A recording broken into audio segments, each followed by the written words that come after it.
Dear students, आज इस video में हम सीखने वाले हैं प्रेजेंट कंटिन्यूअस, पास्ट कंटिन्यूअस और फ्यूचर कंटिन्यूअस। और दोस्तों, स्पोकन इंग्लिश में बहुत ही ज़्यादा इम्पोर्टेंट है ये।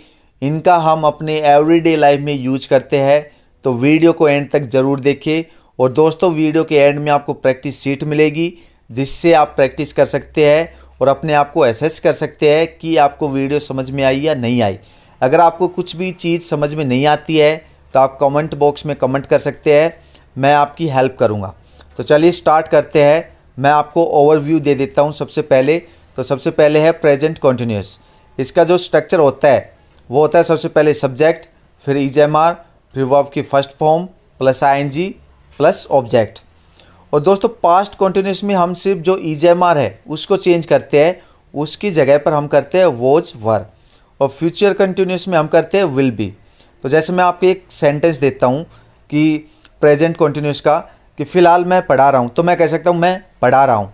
अगर पास्ट कंटिन्यूअस में इसको कन्वर्ट करूँ तो मैं कह सकता हूँ मैं पढ़ा रहा था। अगर फ्यूचर कंटिन्यूअस में इसको कन्वर्ट करूँ तो मैं कह सकता हूँ मैं पढ़ा रहा हूँगा। तो इस तरह से हम इनका यूज कर सकते हैं। और दोस्तों, इस तरह की आपको वर्कशीट मिलेगी, जिससे आप प्रैक्टिस कर सकते हैं और अपने आप को एसेस कर सकते हैं। तो चलिए दोस्तों, स्टार्ट करते हैं। सबसे पहले है प्रेजेंट कंटिन्यूअस। तो चलिए दोस्तों, समझते हैं कि इसका स्ट्रक्चर क्या है और इसको हम किस तरह से यूज करते हैं। तो दोस्तों, इसका जो स्ट्रक्चर है वो है सबसे पहले सब्जेक्ट, फिर ईजेएमआर, फिर वर्ब की first form plus ING plus object. और दोस्तों, इसका हम 3 तरह से यूज करते हैं। सबसे पहले जो काम अभी इस वक्त हो रहा है, यानी कि प्रेजेंट टाइम में जो भी काम चल रहा है, उसके लिए हम यूज करते हैं प्रेजेंट कंटिन्यूअस। जैसे प्रेजेंट टाइम में मैं पढ़ा रहा हूँ, तो मैं कह सकता हूँ मैं पढ़ा रहा हूँ। और आप वीडियो देख रहे हैं तो आप कह सकते हैं मैं वीडियो देख रहा हूँ। आप इंग्लिश सीख रहे हैं तो आप कह सकते हैं मैं इंग्लिश सीख रहा हूँ। आपकी हो सकता है आपकी मोम खाना बना रही है, तो आप कह सकते हो कि मेरी जो मोम है वो खाना बना रही है। तो यानी कि प्रेजेंट टाइम में जो भी काम चल रहा है वहाँ पर आप यूज कर सकते हैं। और दोस्तों, जो सेकंड यूज है वो है जो काम इन दिनों हो रहा है। तो दोस्तों, कुछ काम ऐसे होते हैं जो हमारे सामने होते हैं, उनको हम देख सकते हैं, और कुछ काम ऐसे होते हैं जिनको हम देख नहीं सकते बट इन दिनों चल रहे होते हैं। जैसे हो सकता है आपका कोई दोस्त है और उसने इन दिनों जिम ज्वाइन कर रखी है और वो जिम कर रहा हो। और दोस्तों, जो तीसरा यूज है वो है जो काम भविष्य में होने जा रहा है। तो जैसे मैं आपसे कहूँ कि नेक्स्ट वीक मैं दिल्ली जा रहा हूँ, तो यानी कि क्या है, ये एक काम है जो भविष्य में होने जा रहा है। तो उस केस में भी आप यूज कर सकते हैं। और दोस्तों, जो हिंदी आइडेंटिफिकेशन है वो है रहा है, रही है या रहे है। तो दोस्तों, मेरी आपसे सजेशन है कि आप जो हिंदी आइडेंटिफिकेशन है उससे ना समझे, आप जस्ट सिचुएशन को समझे कि किस सिचुएशन में आप यूज कर सकते हैं, और उस सिचुएशन में आप उसका यूज कीजिए। तो जैसे हमारे पास पहला सेंटेंस है आई एम स्टडिंग, यानी कि मैं पढ़ रहा हूँ। और दोस्तों, एक चीज़ आपको ध्यान रखना है कि जो एम है, एम का हम यूज करते हैं आई के साथ, और इज का हम यूज करते हैं ही, सी, इट या कोई भी नेम के साथ में, और आर का हम यूज करते हैं वी, यू, दे और प्लूरल के साथ में। और दोस्तों, इसका जो स्ट्रक्चर होता है उसको आप एक बार देख लीजिए। जो अफर्मेटिव होता है उसके अंदर हम यूज करते हैं सबसे पहले सब्जेक्ट, फिर ईजेएमआर प्लस वर्ब की first form plus ING plus object. और नेगेटिव में हम क्या करते हैं, ईजेएमआर के बाद में हम नोट यूज करते हैं। और इंटेरोगेटिव में हम ईजेएमआर को स्टार्टिंग में यूज करते हैं। बाकी का जो स्ट्रक्चर है वो सेम एज इट इज रहता है। और इंटेरोगेटिव नेगेटिव में ईजेएमआर हम स्टार्टिंग में यूज करते हैं, फिर सब्जेक्ट, और सब्जेक्ट के बाद में हम नोट यूज करते हैं, बाकी सेम रहता है। तो चलिए दोस्तों, हमारे सेंटेंस देखते हैं। पहला सेंटेंस है मैं जा रहा हूँ, आई एम गोइंग। तुम आ रहे हो, यू आर कमिंग। मैं नहीं जा रहा, आई एम नॉट गोइंग। जैसे मैंने आपको बताया है कि नेगेटिव सेंटेंस में आपको ईजेएमआर के बाद में नॉट यूज करना है। I am not going.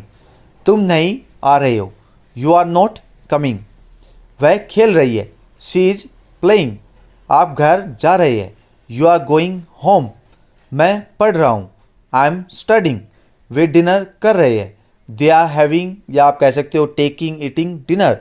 They are having dinner, they are taking dinner, they are eating dinner. किसी भी तरीके से आप बोल सकते हैं। वह रो रही है, शी इज क्राइंग।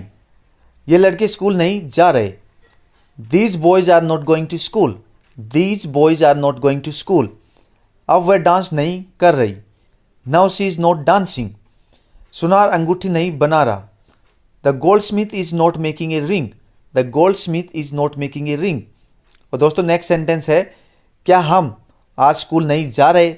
जैसे कि मैंने आपको बताया है कि इंटेरोगेटिव नेगेटिव में हम क्या करते हैं, सबसे पहले हम इज एम आर यूज करते हैं, फिर सब्जेक्ट के बाद में हम नॉट यूज करते हैं। जैसे ट्रांसलेशन है, are we not going to school today. वह क्यों रो रही है। Why is she crying. Why is she crying. और दोस्तों एक चीज़ और आपको ध्यान रखना है, जब WH वर्ड यूज करते हैं तो सबसे पहले WH वर्ड, फिर जो भी हेल्पिंग वर्ब है वो, फिर सब्जेक्ट, फिर हमारा जो नेक्स्ट जो रिमेनिंग पार्ट है वो यूज करेंगे। Why is she crying. क्या मैं लेटर लिख रहा हूँ। Am I writing the letter. Am I writing the letter. वह टहलने क्यों नहीं जा रही। Why is she not going for a walk. Why is she not going for a walk. और दोस्तों नेक्स्ट है पास्ट कॉन्टिन्यूस। और चलिए इसको भी समझते हैं। तो दोस्तों इसका जो स्ट्रक्चर है वो है, सबसे पहले सब्जेक्ट, फिर वॉज वर्ब, फिर वर्ब की फर्स्ट फॉर्म प्लस आईएनजी, फिर ऑब्जेक्ट। तो दोस्तों इसकी जो सिचुएशन है वो है कि जब कोई काम है वो पास्ट में चल रहा था, यानी कि जो एक्शन था वो ऑनगोइंग था। जैसे मैंने आपको एक एग्जांपल दिया था कि मैं आपको कहता हूँ कि मैं पढ़ा रहा हूँ, तो ये तो क्या हो गया, प्रेजेंट कंटिन्यूस हो गया। अगर मैं कहूँ कि मैं पढ़ा रहा था तो ये क्या हो गया, पास्ट कंटिन्यूस हो गया। तो एक एग्जांपल से समझिए दोस्तों कि सपोज आप कल वीडियो देख रहे थे और उस टाइम पे आपने देखा कि आपकी जो मदर है वो खाना बना रही थी और आपकी जो सिस्टर है वो मूवी देख रही थी। तो उस केस में आप यूज कर सकते हैं, यानी कि आप उस काम की बात कर रहे हो यहाँ पर जो पास्ट में ऑनगोइंग था और आप प्रेजेंट टाइम में उसको बता रहे हो कि मेरे जो पापा है वो टीवी देख रहे थे, मेरी मोम खाना बना रही थी, मेरी सिस्टर मूवी देख रही थी। तो इस तरह से जो भी पास्ट में जो काम था, जो कंटिन्यू था, उस केस में हम यूज करते हैं। तो दोस्तों मेरे आपसे यही सजेशन है कि आप जो हिंदी आइडेंटिफिकेशन है उसके ऊपर ध्यान ना दे, जैसे रहा था, रही थी, रहे थे। आप जस्ट सिचुएशन को अंडरस्टैंड कीजिए और उसके अकॉर्डिंगली आप सेंटेंस बनाने की कोशिश कीजिए। तो जैसे हमारे पास में पहला सेंटेंस है आई वॉज गोइंग, तो इसका मतलब है मैं जा रहा था, आई वॉज गोइंग। और दोस्तों ये चीज़ आपको ध्यान रखना है कि जो भी स्ट्रक्चर है उसके अकॉर्डिंगली ही आप सेंटेंस बनाए। तो जैसे पॉजिटिव है, पॉजिटिव के अंदर हम वॉज वर्ड यूज करते हैं और नेगेटिव के अंदर हम वॉज वर्ड के बाद में नॉट यूज करते हैं। और इंटेरोगेटिव में हम वॉज वर्ड को स्टार्टिंग में यूज करते हैं। और इंटेरोगेटिव नेगेटिव सेम रहेगा, सबसे पहले वॉज वर्ड, फिर सब्जेक्ट, फिर उसके बाद में हम यूज करेंगे नोट। और दोस्तों ये भी बहुत इंपॉर्टेंट है, आपको पता होना चाहिए कि वॉज का कहाँ पर यूज करना है और वर्क का कहाँ पर यूज करना है। तो वॉज का हम यूज करेंगे आई, ही, सी, इट या कोई भी सिंगुलर नेम के साथ में। और वर्क का हम यूज करेंगे यू, वी, दे और प्लूरल के साथ में। जैसे आप कह सकते हो I was singing, I was playing, I was reading, I was going, I was writing. I was writing का मतलब हुआ कि मैं लिख रहा था। या आप कह सकते हो यू वर राइटिंग, तुम लिख रहे थे, वी वर राइटिंग, हम लिख रहे थे। तो चलिए हमारे सेंटेंस देखते हैं। तुम आ रहे थे, यू वर कमिंग, वह एक आर्टिकल लिख रहा था, he was writing an article. मैं नहीं जा रहा था, आई वॉज नॉट गोइंग। जैसे मैंने आपको बताया है कि नेगेटिव में आपको क्या करना है, वॉज वर्ब के बाद में आपको नॉट यूज करना है। तुम नहीं आ रहे थे, यू वर नॉट कमिंग। और नेक्स्ट है वे प्रोजेक्ट पर काम कर रहे थे, they were working on the project, they were working on the project. वह पिकनिक के लिए तैयार हो रही थी, she was getting ready for the picnic. मोर जंगल में नाच रहा था, the peacock was dancing in the forest. जब मैं स्कूल जा रहा था, when I was going to school. मैं अपने कमरे में बैठकर पत्र नहीं लिख रहा था, I was not writing letter sitting in my room. वह फ़ोन पर मुझसे बात नहीं कर रही थी, she was not talking to me by phone. हम अपनी क्लास में शोर नहीं मचा रहे थे, we were not making a noise in our class.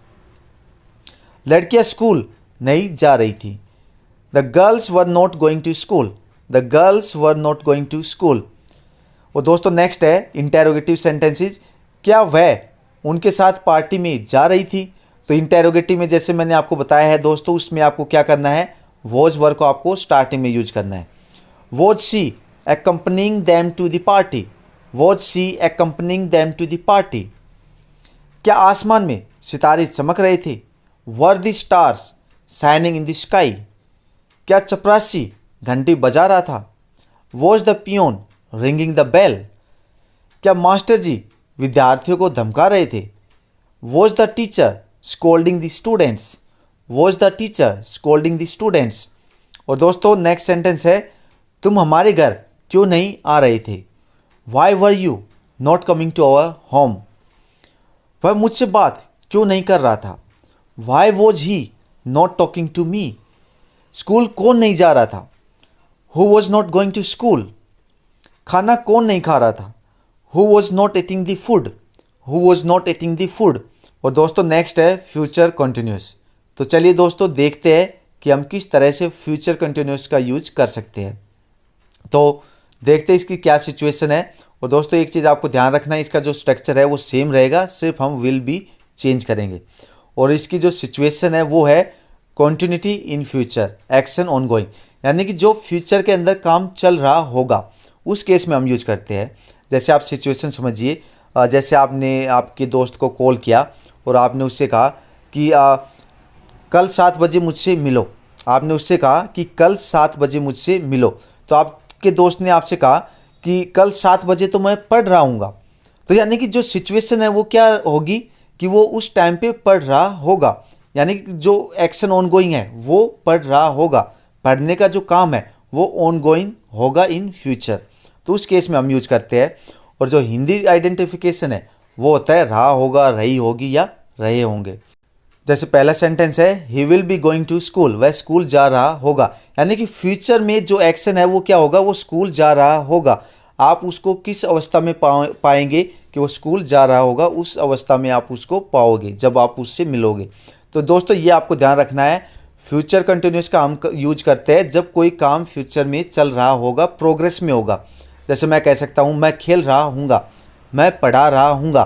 तो जैसे मैंने आपको कहा मैं पढ़ा रहा हूँगा, तो यानी कि जब आप मुझसे मिलोगे तो उस टाइम पे मैं पढ़ा रहा हूँगा, पढ़ाने का जो एक्शन है वो ऑनगोइंग होगा।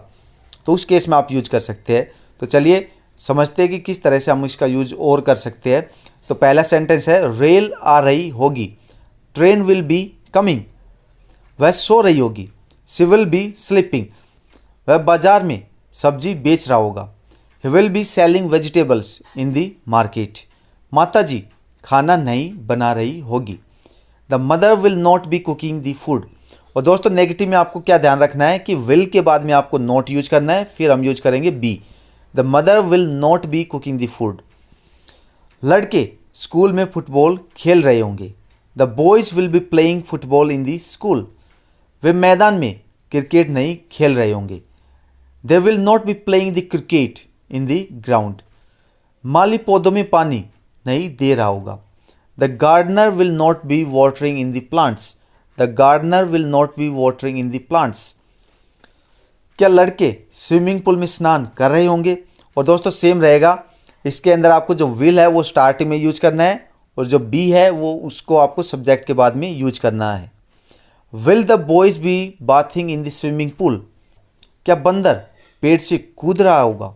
Will the monkey be jumping from the tree, क्या वह उसे गाली दे रहा होगा? Will he be abusing him, will he be abusing him. क्या सुमन कविता पढ़ रही होगी? Will Suman be reading a poem, will Suman be reading a poem. आपको इस समय कौन बुला रहा होगा? Who will be calling you at this time. Raja बाजार से क्या खरीद रहा होगा? What will Raja be buying from the market. Master ji कमरे में किसे पढ़ा रहे होंगे?